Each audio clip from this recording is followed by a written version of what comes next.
Wassalatu rafil anbiya'i wal mursalin Sayyidina Muhammadin wa ala alihi wa ashabihi ajma'in amma ba'd. Alhamdulillah di kesempatan sore berbahagia ini kita masih diberikan kesehatan kesempatan Allah Subhanahu wa taala untuk kita sama-sama melanjutkan kajian kita. Semoga kajian yang kita lakukan selama bulan suci Ramadan ini itu kemudian memberikan dampak khususnya bagi intelektual kita, begitu pula spiritual kita dan juga pemahaman kognitif kita tentang Al-Quran. Nah, teman-teman sekalian, waktu subhanahu wa ta'ala tidak terasa kita sudah memasuki 10 hari terakhir bulan suci Ramadan dan ini semakin mengingatkan kita untuk semakin mengencangkan ya amalan-amalan kita, khususnya mungkin yang punya target dalam hal bacaan Al-Quran ya. Saya harapkan ketika kita baca Al-Quran, kita juga membaca terjemahnya ya, sehingga ketika kita membaca itu, kita juga mendapatkan ya mungkin semacam insight atau mungkin inspirasi dari ayat yang kita baca. Nah, teman-teman sekalian, waktu subhanahu wa ta'ala, insya Allah hari ini kita akan melanjutkan kembali pembahasan kita mengenai kisah Nabi Musa alaihissalam. Kisah yang sungguh membuat kita berpikir bahwa peradaban itu ternyata tidak selamanya dibangun dengan kelengkapan materi yang melimpah, tapi kita juga bisa belajar bahwa kondisi yang paling kritis, kondisi yang paling krisis, itu juga bisa menjadi sumber untuk kita melakukan perubahan di tengah masyarakat. Ya, apapun kondisi kita, maka senantiasa kita harus mengembalikan bagaimana sejarah, ya khususnya yang dibahas di dalam Al-Quran. Nah, kisah Nabi Musa juga ini mengajarkan kepada kita tentang bagaimana eh, kita membangun sesuatu yang kelihatannya tidak pasti. Ya, Nabi Musa alaihissalam nantinya itu akan berhadapan dengan Firaun, Firaun yang notabene menguasai semuanya, ya dari jalur ekonomi, politik, ya dan seterusnya.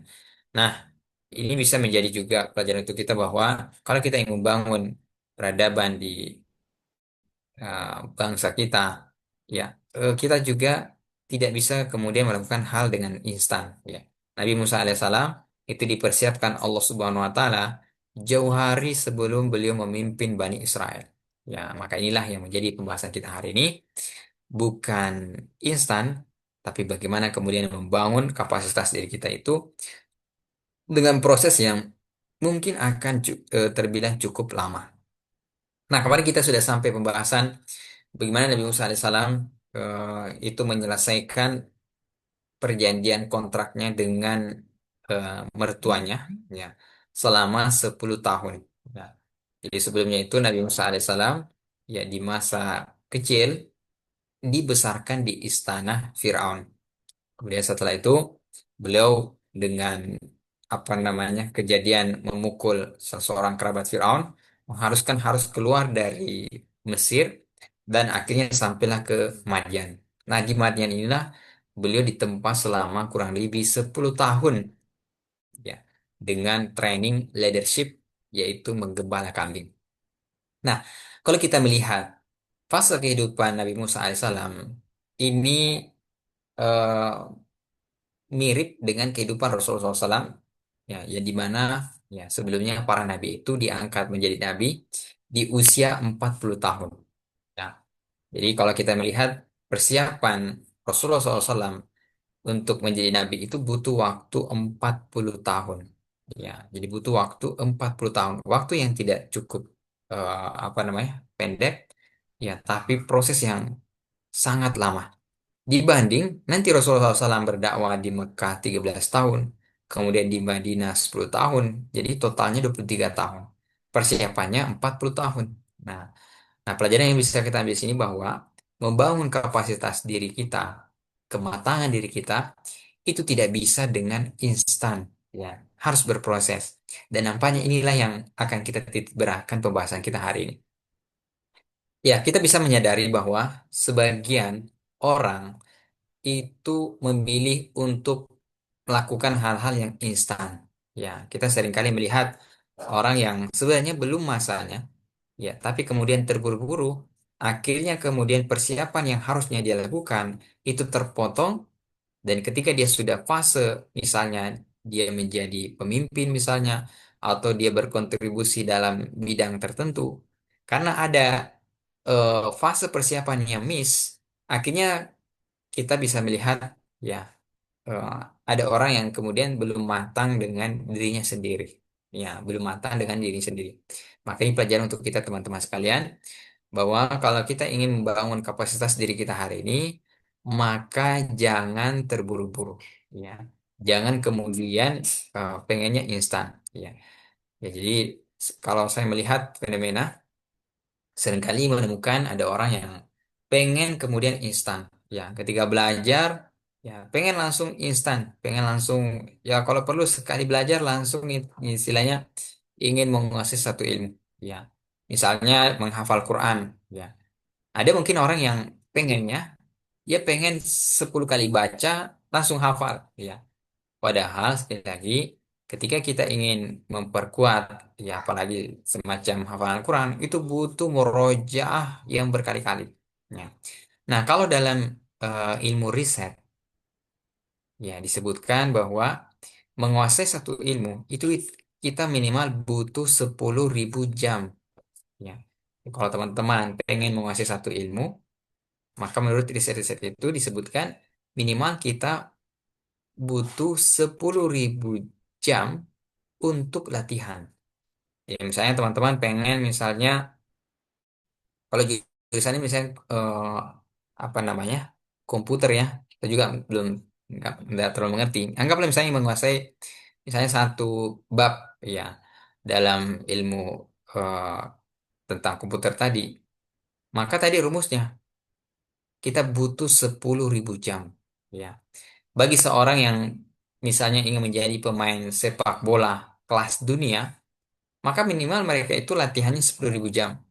Kalau pengen mereka ingin menguatkan kaki kanan, misalnya nendang bola, 10.000 jam dia nendang bola kaki kanan. Ya.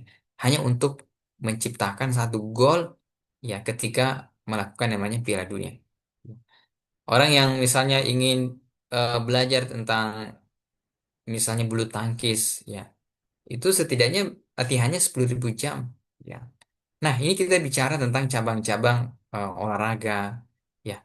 Maka begitu pula ketika kita kaitkan dengan untuk pengembangan diri kita, ya.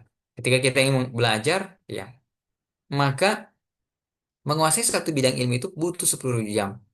Nah, pertanyaannya, apakah teman-teman sudah melewati masa latihan sebanyak 10.000 jam? Ya. Apa nggak ada nggak di antara teman sekarang, misalnya nih, targetnya ya terserah, pengen menghafal, apakah sudah meluangkan waktu 10.000 jam? Pengen misalnya menguasai satu bidang IT, apakah sudah mengeluarkan waktu 10.000 jam? Ini hanya untuk latihan, ya, 10.000 jam. Apakah ada di antara kita ini? Nah, nah, kalau misalnya 10.000 jam, ya anggaplah sehari. Misalnya nih kita belajar, sehari itu belajarnya 2 jam. Nah, kalau sehari belajar 2 jam, menurut teman-teman, itu butuh berapa tahun untuk mencapai 10.000 jam? Anggaplah setiap hari kita rata-ratakan aja. Ya, nggak ada waktu libur. Itu 10.000 jam targetnya. Ya. Dan sehari itu 2 jam. Menurut teman-teman, itu butuh berapa tahun? Ya. Coba kalau ada yang bisa cepat jawab di kolom apa nah, komentar, chat. Ada yang bisa jawab? Berapa tahun kira-kira? Ini kalau dia sehari latihan 2 jam, itu butuh berapa tahun untuk mencapai 10.000 jam? Ada yang bisa itu.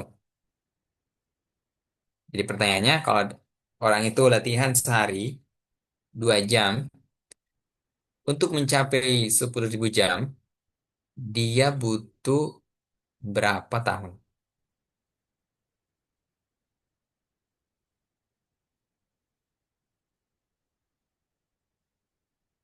Ada yang bisa jawab?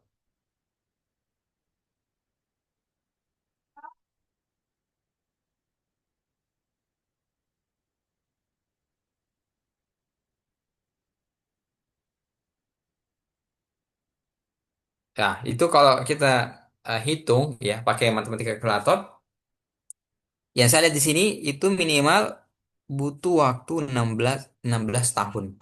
Ya, nanti ada jawaban juga nih. Berapa jawabannya nih? Iya 500 hari. Oh iya banyak ya. Tahun maksud saya. Jadi berapa tahun? Ya, kalau pengen 10.000 jam. Ya, jadi kurang lebih kalau normal ya itu 16 tahun. Ya, bayangkan 16 tahun. Ya. Ini luar biasa. Jadi ini kalau teman-teman pakai rumus ini, insya Allah itu akan menguasai suatu bidang ilmu. Ya. Eh, Kalau kita berkaca, misalnya ke ulama ya, Imam Syafi'i. Imam Syafi'i itu disebutkan dalam satu riwayat. Beliau belajar bahasa Arab. Ya, beliau kan orang Arab nih, tapi belajar bahasa Arab ya untuk tadi kaidah-kaidahnya, nahwu sorofnya. Tahu nggak teman-teman berapa tahun beliau belajar bahasa Arab sehingga beliau menjadi ahli dalam fikih, bahasa, syair terutama. Ya. Itu dalam riwayat disebutkan beliau belajar bahasa Arab itu sampai 10 tahun. Ya. Bayangkan dia orang Arab tapi masih butuh belajar bahasa Arab itu sampai 10 tahun. Makanya beliau kuat dalam menguasai misalnya kayak tafsir, ya, fikih. Ini 10 tahun, bayangkan 10 tahun. Ya.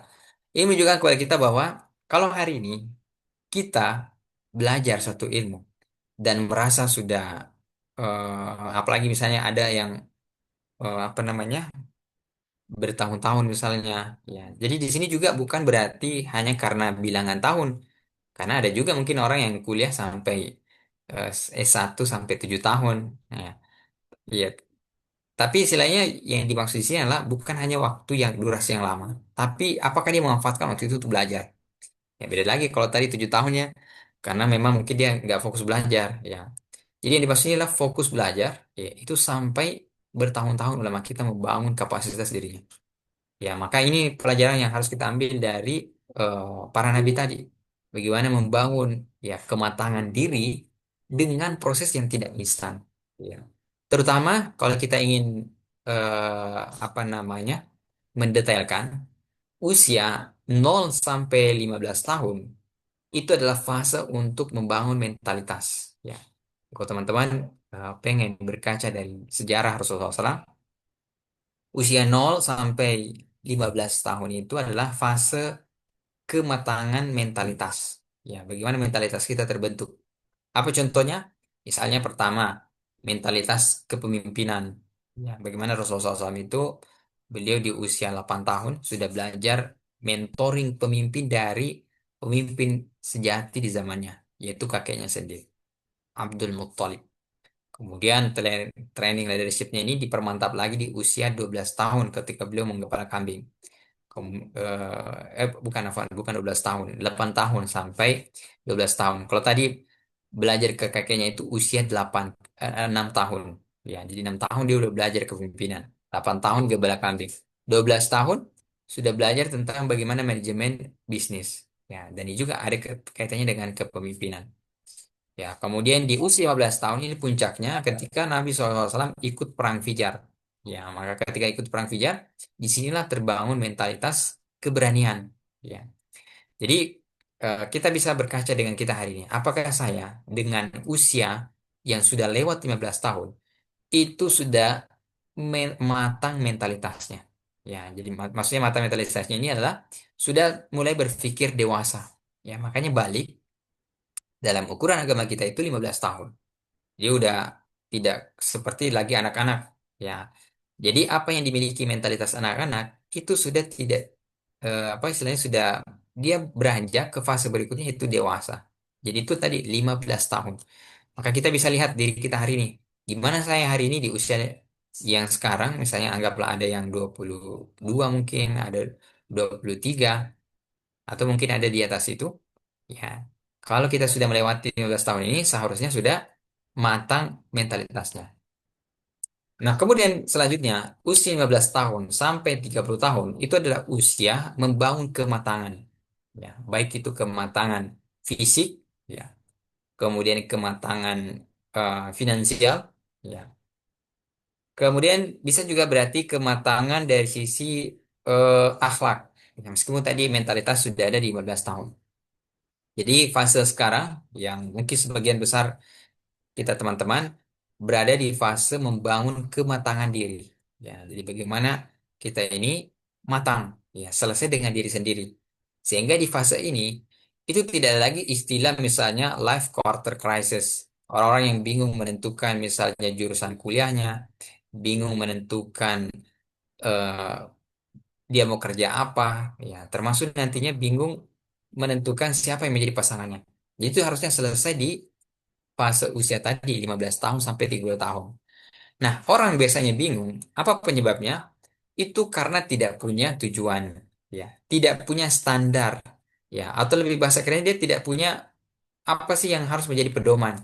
Maka teman-teman sekalian, kalau kita berada di usia tadi 15 tahun sampai 30 tahun, kita memang sekarang sudah ada standar. Sehingga kita ini tidak ibarat kata selalu ikut-ikutkan dengan orang lain misalnya. Atau mungkin kita ikutan dengan tren, ya. Apalagi misalnya masih terjangkit yang namanya FOMO, ya. Mantap-mantap orang lain begini, akhirnya dia pengen juga begini. Nah, itu salah satu contoh orang yang belum punya kejelasan tentang arah. Ya. Jadi fase ini kita sudah harus kuat, ya, nggak bingung lagi, tidak lagi semata karena ikut orang, ya, termasuk mungkin apa kata ya netizen misalnya, ya. Kalau kita masih di dalam bayang-bayang seperti ini, itu pasti kita repot, ya, pasti kita repot. Apalagi kemudian nantinya ketika bermedia sosial, ya, hanya untuk kemudian mencari misalnya validasi validasi orang lain, ya. Jadi usia 15 tahun sampai 30 tahun ini adalah membangun kematangan diri. Sehingga diharapkan di fase ini kita sudah matang, ya, baik tadi secara apa namanya, akhlak, ya, tidak lagi kemudian kayak anak-anak, ya. Kemudian kita juga matang misalnya dari sisi finansial. Ya, coba kita lihat Rasulullah SAW, beliau bahkan usia 8 tahun udah bisa pintar mencari duit. Ya, makanya kalau ada orang yang kemudian selesai sarjana, misalnya di usia 24 tahun, gaji pertama begitu bangga, oh saya sudah gaji pertama, kemudian dikasih ke orang tuanya. Nah, Rasulullah SAW bayangkan di usia 8 tahun, gebala kambing, dia udah dapat gaji sendiri. Ya, dia kemudian sudah penghasilan sendiri. Nanti kasih kayak 20 tahun, beliau sudah penghasilannya kurang lebih 2 sampai 4 ekor unta. Ya, ketika beliau bekerja dengan mitra bisnis Khadijah. Kalau 2 ekor unta, 1 ekor unta itu anggaplah 50 juta. Jadi kalau dua, berarti harganya sudah 100 juta. Nabi di usia 20 tahun sudah penghasilan 3 digit. Nah, jadi tantang untuk kita. Maka seharusnya di fase-fase ini, kita sudah seperti Rasulullah SAW. Kalau kita mengikuti panduan Rasulullah SAW sejak awal. Ya. Nah, jadi kembali tadi, jadi kematangan dari sisi finansial, ya, sehingga kita tidak ada lagi drama di usia-usia seperti ini. Ya, ketika ingin menikah, kita sudah siap secara mentalitas, ya, sudah bertanggung jawab, berpikir dewasa, dan ketika ingin misalnya sebagai laki-laki melamar, dia sudah siap, ya, dengan maharnya, ya, tidak kemudian eh, terbentung lagi dengan mencari atau menunggu istilah misalnya mapan, ya. Nah, kemudian di usia 30 tahun sampai 40 tahun, ini adalah usia persiapan kemapanan. Ya, bagaimana kita ini mapan, ya, dari segala sisi. Ya, Nabi SAW usia 35 tahun itu sudah mendapatkan social recognition, pengakuan sosial. Ya. Beliau diangkat untuk menjadi moderator yang meletakkan Hajar Aswad di seluruh pemimpin suku-suku itu salut dan ikut arahan Rasulullah SAW ketika meletakkan Hajar Aswad saat akan direnovasi. Ya, jadi renovasi Ka'bah inilah menjadi momentum Rasulullah SAW itu sudah diakui. Ya. Jadi ada social recognition tadi. Nah, puncaknya nanti di usia 40 tahun, ya, di usia 37, 38, 39, 40 tahun sampai 3 tahun Rasulullah SAW melakukan yang namanya at-tahannus, ya, di Gua Hira. Ya, melakukan ibadah di malam hari. Nah, inilah yang kemudian kita sebut dengan bagaimana rahasia deep working Rasulullah SAW. Jadi ini deep working yang paling apa namanya, paling dalam, ya, yang paling kemudian menghasilkan kematangan, ya, yaitu yang dilakukan Rasulullah SAW ketika bertahanus di Gua Hira. Nah, pelajarannya apa di sini? Bahwa kalau kita hari ini itu mungkin tidak perlu lagi pergi mencari gua misalnya. Kita pergi ke gunung yang ada di Sopeng, kemudian kita cari goanya. Itu nggak perlu. Nah, gua kita hari ini adalah masjid. Ya, di masjidlah kita bisa merenung, berkontemplasi, atau mungkin di rumah kita sendiri, atau mungkin bukan berdasarkan tempat. Ya, misalnya sekarang di 10 hari terakhir bulan suci Ramadan, ketika kita itikaf, ini bisa masuk. Ya, makanya orang biasanya kalau ikut itikaf 10 malam terakhir, dia fokus berdiam diri di masjid. Inilah yang disediakan Allah Subhanahu wa taala untuk kita setiap tahun, umat Rasulullah SAW. Coba kita berdiam diri di masjid, ya, beribadah, fokus beribadah. Kemudian di saat yang sama kita juga fokus merenung. Ya, mungkin kita bisa mencari ilham apa yang menjadi solusi. Ya, ini kalau ada teman-teman yang lagi nulis apa, ingin menulis karya ilmiah, skripsi misalnya, di masa-masa inilah yang paling tepat kita berkontemplasi. Apa nih yang judul yang paling bagus? Ya, tema. Ya, sebetulnya kita bisa dapat ilham petunjuk dari Allah SWT di masa-masa itu. Nah, inilah yang bisa kita pelajari dari kisah Nabi Musa alaihissalam. Bagaimana beliau membangun kapasitas dirinya. Ya, begitu pula Rasulullah SAW. Ternyata hidup kita itu harus direncanakan. Ya, jadi sering ada orang mengatakan, ya, ya saya istilahnya hidupnya mengalir aja seperti air. Ya, kita nggak bisa seperti itu karena air itu kalau dia mengalir seperti air, dia akan mengikuti arus. Arus sedang kemana? Jadi kita harus menciptakan jalannya sendiri, arus di kita sendiri. Kita harus perencanakan sendiri. Oh, saya di usia seperti ini, target saya harus seperti ini. Saya harus sudah melakukan seperti ini. Nah, itu kalau kita punya arah. Ya, makanya sekali lagi di usia-usia kita, apalagi di usia rentang 15 sampai 30 tahun, inilah fase-fase di mana kita dituntut untuk berpikir apa sih yang ingin kita lakukan, kontribusi kita di dunia ini, apa yang harus kita lakukan, ya, bagaimana caranya. Nah, inilah fase-fase yang harusnya menjadikan kita produktif. Maka kita harus memahami jangan sampai kemudian terdistraksi dengan banyak hal yang tidak berfaedah, hiburan misalnya, atau mungkin melewatkan masa muda dengan hura-hura, dengan hanya misalnya nongkrong begadang sampai tengah malam. Ya, saatnya sekarang kita lebih berpikir realistis. Ya, apa sih yang harus saya bentuk dari diri saya? Nah, intinya teman-teman sekalian, kalau kita berada di fase persiapan sekarang, maka jangan kemudian prinsipnya karena kita sedang menyusun kurikulum kehidupan kita, maka jangan kemudian berpikir selalu instan. Pengennya ini instan, ini pengen cepat misalnya. Ya, maka gunakanlah tadi, eh, menurut diri saya tadi bahwa kita butuh 10.000 jam. Mulai sekarang kalau kita ingin menghafal Quran, pertanyaannya apakah kita sudah menghabiskan waktu 10 jam untuk merojaah, menghafal? Kalau kita ingin menguasai bidang sekarang, IT misalnya, apakah kita sudah menghabiskan waktu 10 jam? Nah, kalau kita sudah mencapai target ini, insya Allah, ya, kita akan jauh lebih baik daripada orang yang sama sekali tidak memiliki latihan, tidak memiliki persiapan, yang hanya mental instan, mental karbitan. Ya, akhirnya nanti akan terbentuk orang-orang yang viral, tapi setelah itu akan dilupakan oleh zaman. Nah, bikin bisa saya sampaikan di kesempatan ini, semoga menginspirasi kita, dan insya Allah kita lanjutkan di pertemuan besok hari. Saya kembalikan ke Ramadan.